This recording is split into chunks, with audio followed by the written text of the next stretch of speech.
Hello everyone. इस video में हम लोग पढ़ेंगे स्कूल एजुकेशन कंटेम्प्रेरी चैलेंजेस, जो कि पार्ट है अंडरस्टैंडिंग डिसिप्लिन्स एंड सब्जेक्ट का। Contemporary school education faces various challenges. देखो, कंटेम्प्रेरी का मतलब होता है अभी जो प्रेजेंट चल रहा है, ठीक है। तो अभी प्रेजेंट के जो स्कूल्स हैं वो काफ़ी सारे चैलेंजेस फेस कर रहे हैं और वो इम्पैक्ट कर रहा है, यानी वो असर डाल रहा है इफेक्टिवनेस पे एंड रेलिवेंस पे। किस चीज़ पे? कि जब स्टूडेंट्स को हम प्रिपेयर कर रहे हैं मॉडर्न वर्ल्ड की चीज़ों के लिए, उस टाइम पे वो किस तरह से बच्चों को अफेक्ट कर रहा है या ओवरऑल एजुकेशन सिस्टम को अफेक्ट कर रहा है। सो अभी के कंटेम्प्रेरी चैलेंजेस क्या हैं उसके बारे में बात करते हैं। सबसे पहले है टेक्नोलॉजी इंटीग्रेशन। आपको नाम से तो समझ में आ गया होगा कि यहाँ पे टेक्नोलॉजी से रिलेटेड कुछ है। तो जैसे जैसे टेक्नोलॉजी में एडवांसमेंट हो रहा है, rapid advancement in technology present both opportunities and challenges for education. यानी जैसे जैसे टेक्नोलॉजी में तरक्की होती है ना, अपॉर्चुनिटीज भी आती हैं और चैलेंजेस भी होते हैं एजुकेशन के लिए। Integrating technology effectively into the classroom requires adequate infrastructure, teacher training, digital literacy. यानी कि अगर आप इंटीग्रेट करते हो टेक्नोलॉजी को किसके अंदर? क्लासरूम के अंदर। तो टेक प्लस क्लास अगर आप करते हैं तो उसके लिए बहुत ज़रूरी है एडिक्वेट, यानी कि प्रॉपर इंफ्रास्ट्रक्चर होना, टीचर ट्रेनिंग अच्छी से हो। यानी क्योंकि टीचर्स को अगर नहीं आएगा, सपोज आपने क्लास में व्हाइट बोर्ड लगा दिया विद ऑल द फीचर्स, पर अगर टीचर को चलाना नहीं आ रहा तो आपके लिए तो मुश्किल हो जाएगा ना। सो teacher training and digital literacy. So adequate infrastructure, teacher training, digital literacy, ये सब चीज़ों की ज़रूरत है, प्रॉपर तरीके से हो। Additionally ensuring equitable access to technology and addressing concerns such as screen time and digital distraction are important challenges to overcome। साथ ही साथ कुछ ऐसे चैलेंजेस जैसे कि सबके पास टेक्नोलॉजी एक्सेस हो, एंड अगर टेक्नोलॉजी हम देते हैं, अब जैसे कोरोना में क्या हुआ था, सब लोगों ने ऑनलाइन क्लासेस लेनी शुरू कर दी थी। तो जब ऑनलाइन क्लासेस लेनी शुरू करी, उससे क्लासेस तो हो पाई, लेकिन बच्चों को क्या हुआ, बहुत ज़्यादा स्क्रीन टाइम हो रहा था। यानी बहुत ज़्यादा टाइम वो अपना लैपटॉप कंप्यूटर के आगे स्पेंड कर रहे थे, तो वो भी एक प्रॉब्लम है। एंड जब वो बच्चे ऑनलाइन पढ़ते हैं ना, तो सिर्फ एक दो चीज़ें नहीं होती, वो डिस्ट्रैक्टेड भी जल्दी होते हैं, क्योंकि बहुत सारी चीज़ें हैं जो उनको ल्योर करती हैं। सो बेसिकली टेक्नोलॉजी इंटीग्रेशन होना आजकल की एजुकेशन में, अगर वो कहीं फ़ायदा पहुंचा रहा है तो वो एक नुकसान भी है, ठीक है। फिर आया inequality and achievement gap. Educational inequality remains a significant challenge in many society. यानी कि एजुकेशन में इनइक्वालिटी होना एक सिग्निफिकेंट चैलेंज है हमारी कई सारी सोसाइटीज के लिए, ठीक है। जैसे कि सपोज कोई एक पर्सन है और बी पर्सन है, किसी एक को बहुत रिसोर्सेज मिल रहे हैं और किसी एक को कुछ भी रिसोर्सेज नहीं मिल रहे, वो अपनी स्कूल एजुकेशन भी पूरी नहीं कर पा रहा। तो disparity in access to quality education, यानी कि जो क्या कहते हैं उसे, डिफरेंस है कि सबको क्वालिटी एजुकेशन नहीं मिल रहा है, रिसोर्सेज प्रॉपर नहीं मिल रहे हैं, अपॉर्चुनिटीज प्रॉपर नहीं मिल रही हैं। उसकी वजह से क्या आ रहा है ना, बच्चों के बीच में अचीवमेंट गैप आ रहा है। एक बच्चा तो सब कुछ अचीव कर ले रहा है और एक बच्चे को कोई भी ऐसी अपॉर्चुनिटी नहीं मिल रही कि वो कुछ कर पाए। So these all thing persist in the society, and इसकी वजह से सोशियो इकोनॉमिक बैकग्राउंड, एथेंसिटी, इन सब रीजंस की वजह से भी एजुकेशन में डिफरेंस आ रहा है, इनइक्वालिटी आ रही है। क्योंकि सपोज कोई एक ऐसे रीजन में रहता है जहाँ पे स्कूल्स नहीं है या बहुत दूर दूर स्कूल है, तो वो पर्सन तो स्कूल नहीं जा पाएगा। तो ऐसे में क्या होता है ना, एक ज्योग्राफिक रीजन में एक गैप आ जाता है कि लोग कुछ जो स्कूल जा पा रहे हैं, कुछ जो नहीं जा पा रहे हैं। And closing this gap require targeted intervention, equitable funding and addressing systematic barriers। यानी कि इस गैप को क्लोज करना बहुत ज़रूरी है। किसके लिए? अगर हम चाहते हैं कि जो चीज़ हम सॉल्व करना चाहते हैं वो हो, साथ के साथ फंडिंग हो। मतलब कि जहाँ जहाँ पे ज़रूरत है वहाँ पे पैसे दिए जाएं या फिर प्रॉपरली मैनेजमेंट किया जाए। एंड जो भी सिस्टमैटिक बैरियर्स हैं या सिस्टमिक बैरियर्स हैं, सपोज कोई बच्चा का लोकेशन का प्रॉब्लम है, तो आप ऐसे जगह पे स्कूल खोलना शुरू करें जहाँ पे बच्चा उसको एक्सेस कर सके। अगर किसी का बैकग्राउंड का इशू है तो कुछ ऐसी पॉलिसीज़ बनाएं कि वो बच्चों को कुछ बेनिफिट हो। जैसे आपको पता होगा, मिड डे मील आने के बाद से कई लोग जो अपने बच्चों को भेजते भी नहीं थे स्कूल, वो भी भेजने लग गए थे, क्योंकि उन्हें लगता था कि बच्चा जाके खा पी तो आएगा, है ना। So these are the things which we can do to combat the inequality and the achievement gap। Then comes standardized testing and accountability। यानी कि the emphasis on standardized testing as a measure of educational success has raised concern। यानी कि जो एक proper standardise testing होने लग गई है किसी के भी स्किल्स मेजर करने के लिए, वो थोड़ा सा गड़बड़ है।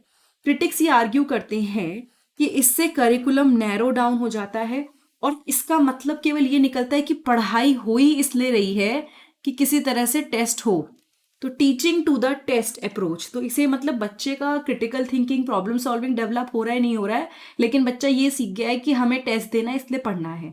And places excessive pressure on students and teachers and parents as well sometime, क्योंकि बच्चों पे प्रेशर है कि पढ़ना ही पढ़ना है, टेस्ट देना ही है, टीचर्स को भी टेस्ट बनाने हैं, लेकिन बनाने के साथ साथ वो उस हिसाब से नहीं पढ़ा पा रहे क्योंकि पूरे टाइम उनके दिमाग में ये है कि बच्चे को समझाना है और टेस्ट के लिए तैयार करना है। तो बहुत ज़रूरी है कि आप एक ऐसी अप्रोच लो या ऑथेंटिक असेसमेंट यूज करो जिससे बच्चे को, सपोज अगर वो टेस्ट दे रहा है तो उसका बेनिफिट हो, उसके लिए वो एक ऐसा जबरदस्ती वाली चीज ना बने, उसके लिए वो एक अच्छी अपॉर्चुनिटी बने। Then comes relevance and skill gap, मतलब कि there is a growing demand for education to address the changing need of labor market and society। अब देखो हो क्या गया है ना, रोट मेमोराइजेशन यानी रट्टाफिकेशन, वो पढ़ाते पढ़ाते कई ऐसे स्टूडेंट्स हैं जिनको बड़े होके वो स्किल्स होते ही नहीं है जो उन्हें चाहिए, they don't have the skills. और मार्केट में जॉब है बट जॉब के लायक स्किल्स उनके पास नहीं है। एंड ये क्यों हुआ? Because of the rote memorisation and academic knowledge जो है उन्होंने प्रॉपरली बच्चों को नहीं मिली। ठीक है, सो इसकी वजह से क्या होता है ना, इससे बच्चों को काफी दिक्कत हो रही है एंड वो 21st सेंचुरी में कोप अप नहीं कर पा रहे हैं क्योंकि they don't have the critical thinking skills, problem solving skills, collaboration, creativity, digital literacy.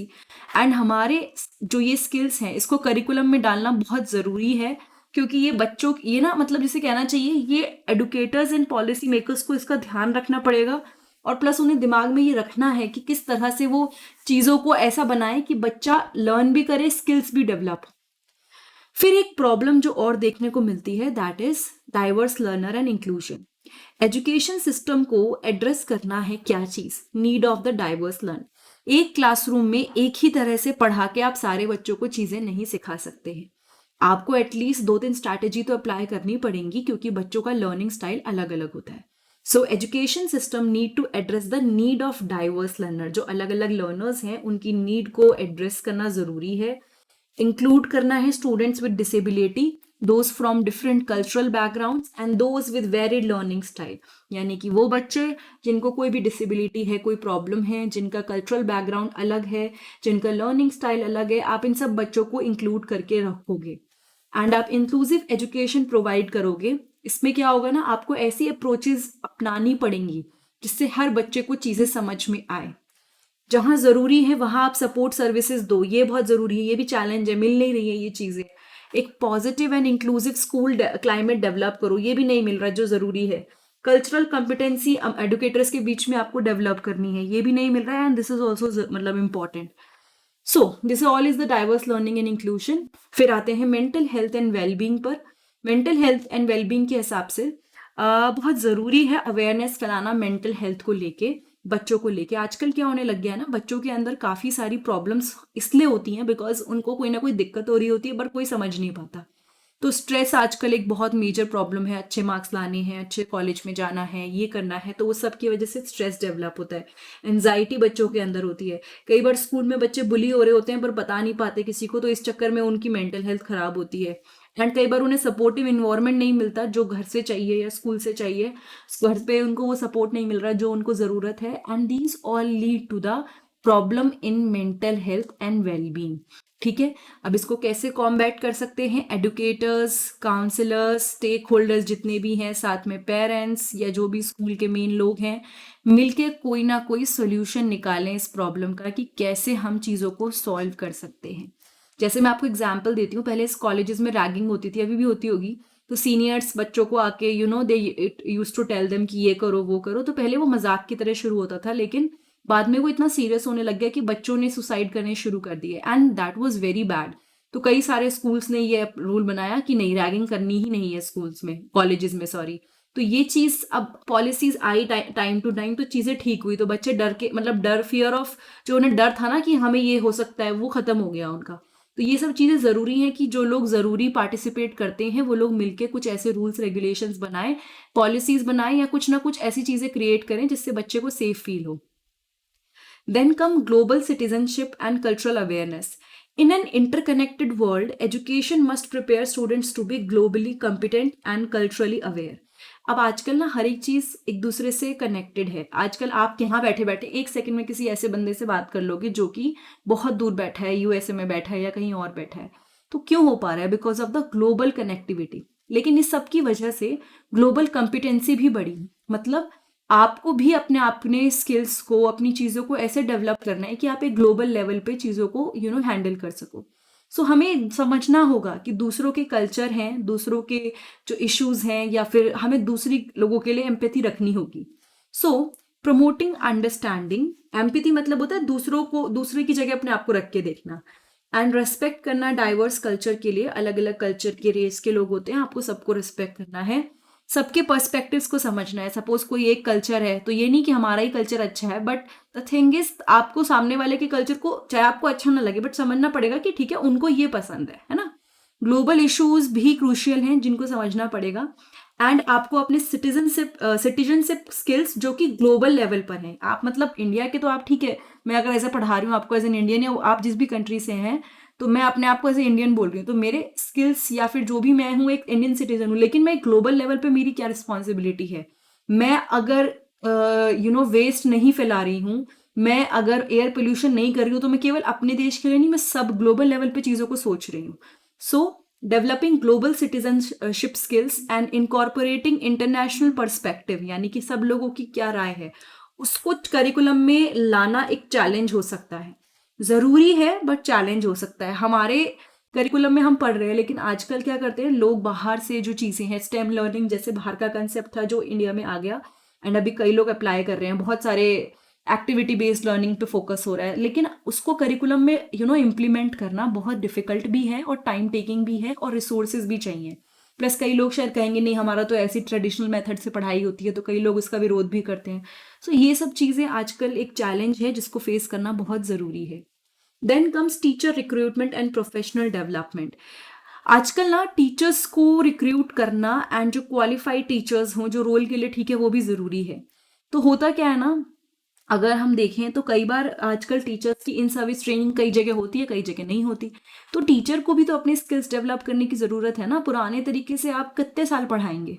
So recruiting and retaining qualified, motivated and diverse teacher is an ongoing challenge. ऐसे teachers को recruit करना, हमेशा रिटेन करके रखना कि वो जॉब बार बार ना छोड़ें, एंड डाइवर्स टीचर को ऐसे अपने स्कूल में रखना, या इसको ये भी अपने आप में एक चैलेंज है। Offering competitive salaries, providing effective professional development opportunity, and addressing the increasing workload and burnout concerns are crucial for maintaining a high quality teaching force. As a teacher, when I was teaching in a school, so there was this thing कि teaching से ज़्यादा ना कई बार ये हो जाता है कि एक्स्ट्रा चीज़ों पे फोकस हो जाता है, जैसे कि बोर्ड डेकोरेट कीजिए, डायरीज बहुत सारी मेंटेन कीजिए। लेकिन एज अ टीचर अगर मैं देखूँ, बाकी सब चीज़ें ज़रूरी हैं, लेकिन सबसे ज़्यादा ज़रूरी क्या है कि मेरे से एक बच्चा क्या सीख के जा रहा है ना। तो ये चीज़ तो जब मैंने खुद फील करी है, तो मैं आपको भी पढ़ाते हुए बता सकती हूँ कि वर्कलोड होना प्रॉब्लम नहीं है, बट किस जगह पे कितना वर्कलोड है ये एक दिक्कत का कारण है। एंड उसके बाद अगर कोई टीचर बहुत देर तक रुक के पूरे दिन काम कर रहा है, घर जाके भी काम कर रहा है, तो बर्नआउट हो सकता है ना। सो यहाँ पर ये एक ऐसी चीज़ है जो चैलेंज है। क्यों? अगर एक टीचर बाकी सब चीज़ों से थक जाएगा, या फिर वो बोर्ड सजाने में और केवल डायरी बनाने में रहेगा, तो वो पढ़ाएगा किस तरह से।